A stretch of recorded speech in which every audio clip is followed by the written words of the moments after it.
All right, so this week also marks the return of the CONCACAF Champions Cup. And we're going to talk about some of the games that are going to happen this week.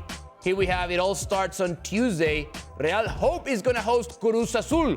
Cruz Azul has a really complicated calendar in the following weeks. Forge will play Monterrey, Real Esteli Tigres, and for Thursday, Cavalry facing Pumas and my Cibao from República Dominicana going back again against Chivas. Are you still a persona non grata? The opposite. They love me now in Cibao. They love me now. Hold on. I don't know who hates you more. Cibao loves me. I do not know who hates you more, Cibao fans or Austin FC fans. It's close. It's very close. Right now I think it's Austin fans. No, Cibao fans love me nowadays, and I love them back. But we were talking about how strong some of the Mexican clubs are getting through new signings, but also talk about maybe Major League Soccer not signing that much star power as of recent. So, clear favorites, Casey, Liga MX? To me, it's both development.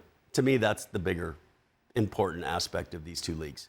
I think there's been a dip in development out of Liga MX, and I think U.S.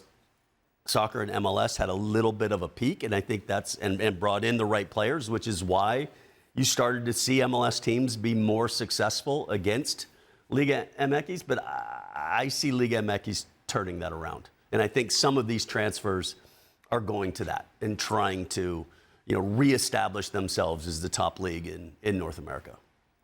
I mean, in terms of this tournament, clear favorites again. Excuse me.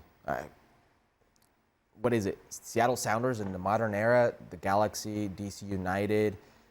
Those are the three teams that Major League Soccer can say have. And in the last 10 years, it's just Seattle Sounders when they beat Pumas. Yeah. In the new format. Correct. New format. It's very difficult to see, and there are some strong teams, but we see Major League Soccer punishing the strong teams for winning. And their own roster restrictions make it even more difficult to hang on to players to play in these tournaments. Take a team like the Galaxy. The Galaxy was forced to let go of a starter, one of their star players in the midfield, and Marky Delgado, because they couldn't afford him. What about the number 9? I'm getting to that. Oh, yes. Then they got to let go of Dejan Jovic, who was one of their best players, their number 9, for monopoly money to Kansas City. Their own general manager has said it himself. He said MLS punishes teams for winning, for succeeding. So you keep doing that, and I can sit here and say there's going to be a few years like there always is. I think this year LAFC is going to be strong in the CONCACAF Champions Cup. There could be Inter Miami who will be strong in the CONCACAF Champions Cup. But when you see the amount of star quality teams in Liga MX side, I don't see a team right now in North America that is stronger than Club America. But this was several years ago. I remember having a conversation with the Liga MX owner, and he was kind of talking to me about, what makes more sense? 10 guys making $500,000 or one guy making $5 million? Right.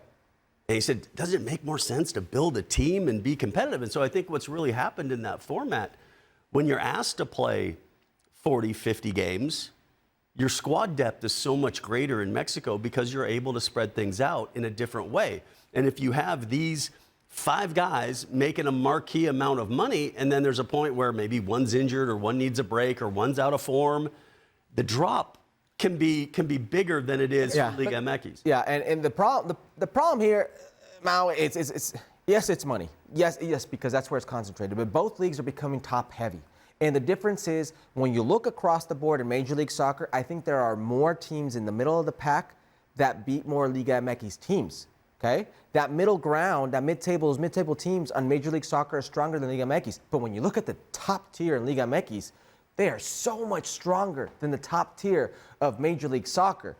And those teams, the Club Américas, the Rayados, the Tigres, the Cruz Azul, those teams that have that Toluca, that major money, they're going to forever, while these restraints are still in place, be better than the MLS teams because MLS is playing with handcuffs. Yes, and therefore I was thinking about this, and I don't want to be unfair. Maybe I am. You guys correct me. But it feels like at least this edition of CONCACAF Champions Cup is more important for Liga MX clubs than for MLS clubs.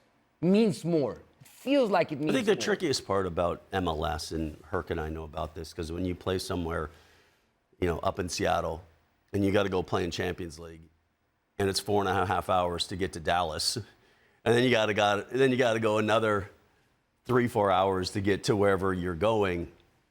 It just takes so much out of the northern MLS teams to be able to truly compete. You're going 2 days early, day to get back, try to get ready, and so it is. That's where that depth gets tested that you're talking about. And if you don't have the money, you don't have the depth.